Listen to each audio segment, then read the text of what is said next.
Hi, everyone. I'm here again with Dr. Nario. Thanks for being here, Doc.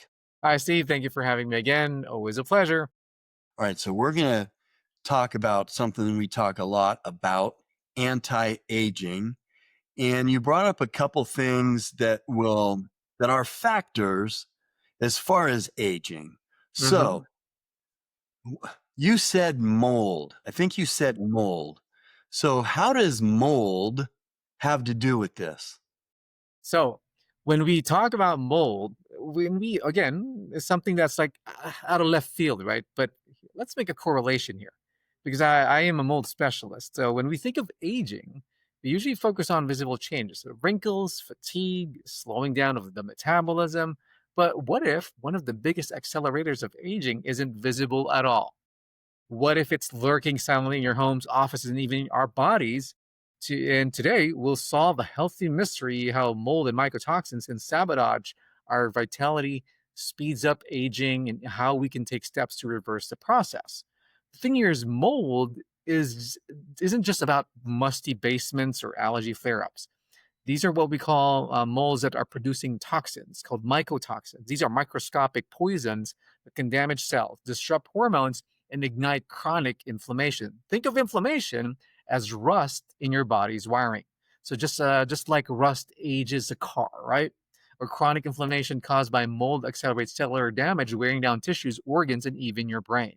So these toxins disrupt brain health. That's number one. You don't want to lose your brain. It's linked to memory loss, mood changes, and cognitive decline. The mitochondria, powerhouse of the cells, leading to fatigue and slower repair. And even DNA integrity, meaning increasing oxidative stress and shortens telomeres, which are the biological clocks of our aging process. So my wife had some mold issues, and you were quite involved a number of years ago in making recommendations from what you know has benefited your patients with some mold in our house. So you just said you're a mold expert. I should say that you're at Biointegrative Health Center. If you guys want to know more about the things that Dr. Nario does, you can check them out online at Biointegrative Health Center in Reno, Nevada. So that was a small spot where we had some mold, and we figured out a way to get rid of it. Um, but you can also eat it, right? Right. So the most common sources that people or us are kind of affiliating exposure to mold and mycotoxins would be always damp indoor environments. Basements, bathrooms, HVAC systems are typical. So mycotoxins are also found in water damaged buildings, but they can also come from contaminated food like grains, coffee, nuts, and even wine. So there are other sources where you can find it. And it really affected my wife because, like, I remember one time we went to a hotel and the mold was really bad in the shower on the ceiling. And the next day, it really affected her. Right, right. I don't notice it. I'm like kind of oblivious to that stuff. She says I'm a good detoxer, but it really affected her. We had to change rooms. Right. So the So the clues here for you to keep an eye out for is, uh, those stains in the roof, like there's like wet spots there, yeah, warping on the walls or even on the floor. That's usually a sign of water damage, and even musty smells. Musty smells. I mean, wet socks, right? I'm sure you have that when you were in high school. You threw your sweaty pants and it's still there in your sweaty socks. Now, those are kind of like the obvious ones, but when you look at buildings now, everything's just so painted up. It's all glamored up. Sometimes you can't even see it. That's why our mold sensitive patients are kind of like our barometers. They are pretty sensitive to what you think of a place that's clean and what is not. so tell me where you're going with this. Are you going to tell us how to protect ourselves from mold um, in the house, and what are some of the symptoms, or what do we do? Right. So, well, let's go to those symptoms that you just mentioned. So, the symptoms really, as I can actually maybe identify this to our panel here, or people are attending, is it's very subtle.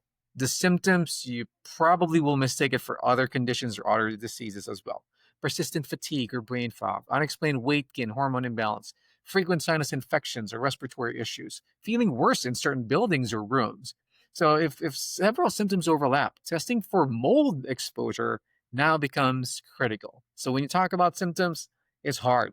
I mean, that's why we go through a lot of testing with these people.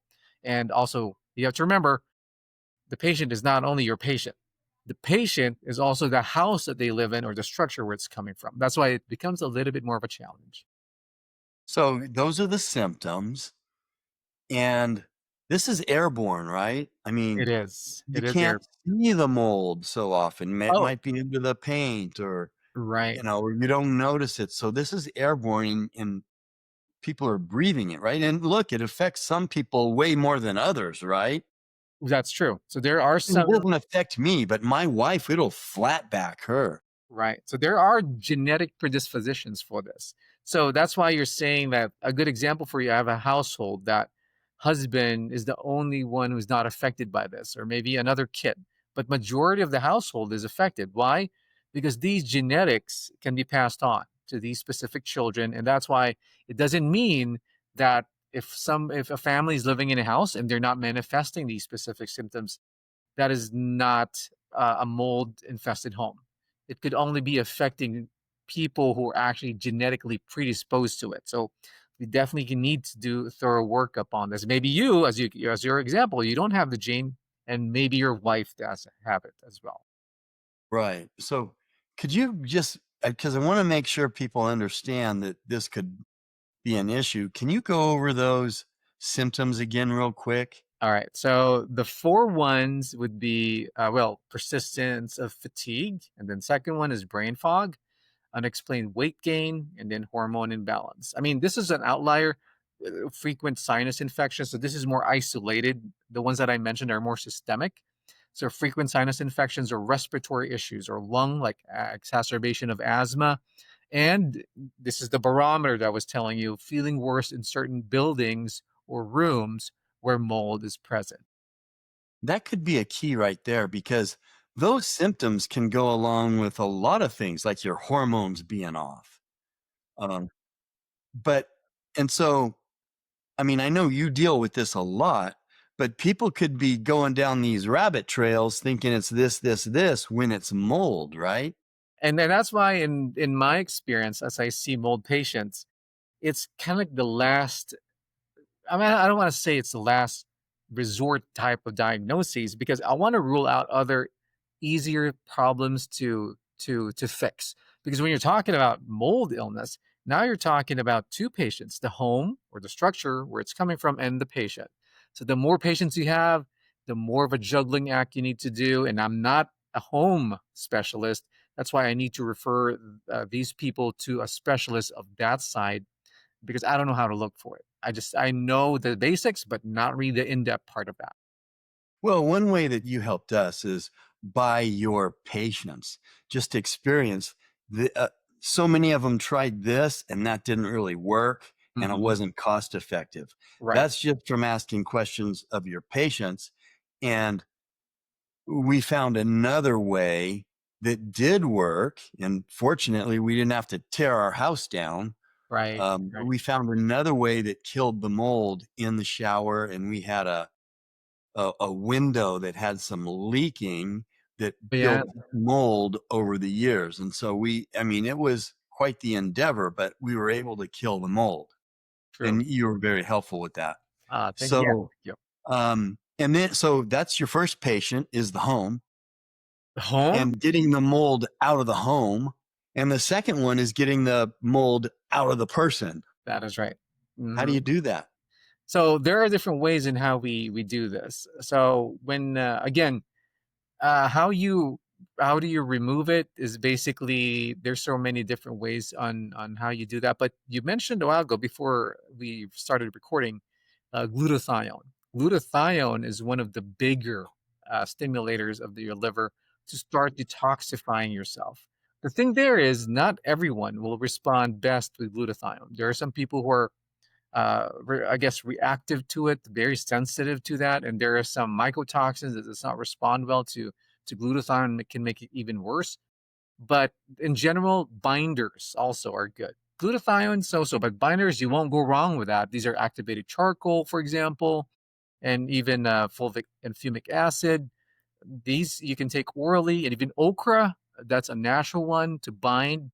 And this is just basically focusing on the GI tract, and it's not systemic as glutathione as it is.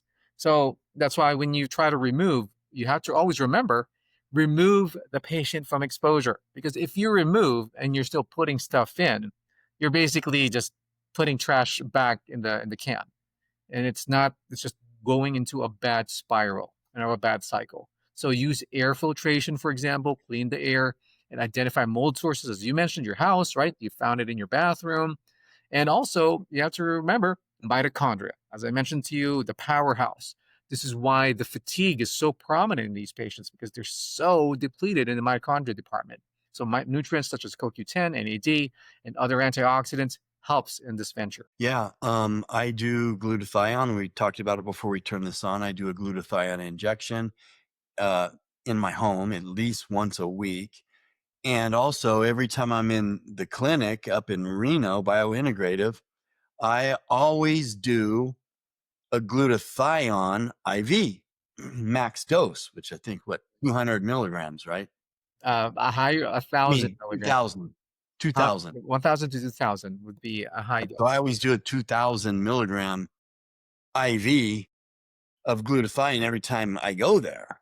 Right. So, but my wife can't do glutathione.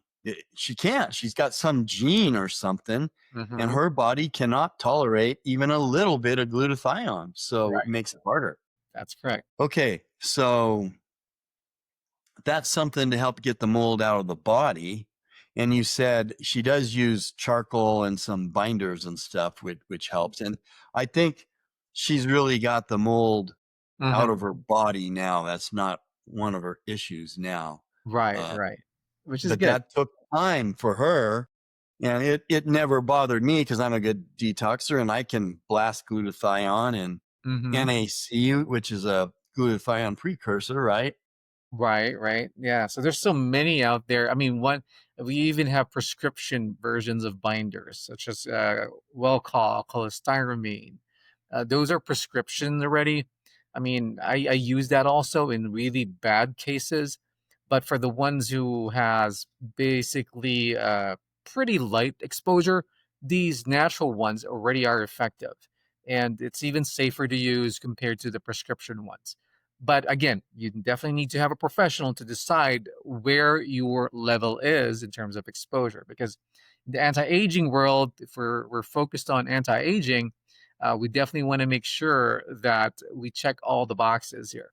Because you have to remember, when you talk about anti-aging, we have to remember our hormones. We have to remember oxidative stress. We have to remember our mitochondria.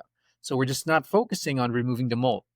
We have to make sure that these mycotoxins are not altering our sex hormones properly. If they are, we need to fix it also. And even for the mitochondria, we need to give supports if the patient needs it. And for oxidative stress, you heard of vitamin C, of course. You have vitamin B's. So A, C, and E. There's so many ways in how to neutralize oxidative stress in order for our biological ages not to accelerate and for us to age, I guess, gracefully. I don't want to say age backwards, right? But gracefully age towards our anti-aging goals. Yeah, that aging backwards forever is not possible. We'd Yeah. all end up, we'd be babies again. So um, we're talking about longevity. So that's one of the keys is to make sure you're not being influenced or affected by mold, right? Right. That is correct. But then you also mentioned we want to take care of the mitochondria for longevity. Mold affects all these things. So at the same time, it sounds like you're recommending when you're getting rid of the mold, you need to affect the other factors that have to do with longevity, like keeping your mitochondria strong and reproducing and uh, keeping that working really well, which is NAD helps that, right? Hmm. That is true. So, what would you say to our listeners, um, connecting all this, just to wrap it up? What would you say about connecting all this to longevity? And I mean, you kind of hit on everything, but just how would you wrap it up as far as, hey, we want to live a high quality of life as long as possible. How do we avoid mold? Just go through that and just add in anything that we may have missed. So, Steve and our audience out there, aging gracefully isn't just about creams or supplements. It's about protecting your cells from hidden threats. So, mold and mycotoxins are stealthy saboteurs, but with awareness and action, we can slow and even reverse their effects. And of course, as we uncover these hidden aging accelerators, as you and our audience here can stay vibrant, resilient, and youthful for years to come. So, that's why I just don't want to say, hey, focus on sleep. Okay, focus on supplements.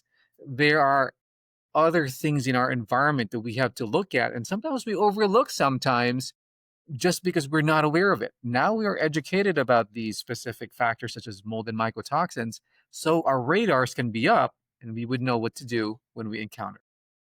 And it can be tricky trying to figure out what the issue is. I think that's kind of what you're talking about. It can be difficult. Everyone's different, determining what's affecting a person's energy or youthfulness. Right. And how tricky it is. You would hear this a lot from patients that, oh, I'll just live in Arizona or Las Vegas when it's so hot and there's no going to be no water, right? No winters, no rain. That's probably wrong. For the reason that you only need wood and water to be exposed together for more than at least 24, 48 hours, then you have mold. And being in Vegas or Arizona does not exempt you from getting mold exposure. All right, great input. As always, Doc, any last thoughts?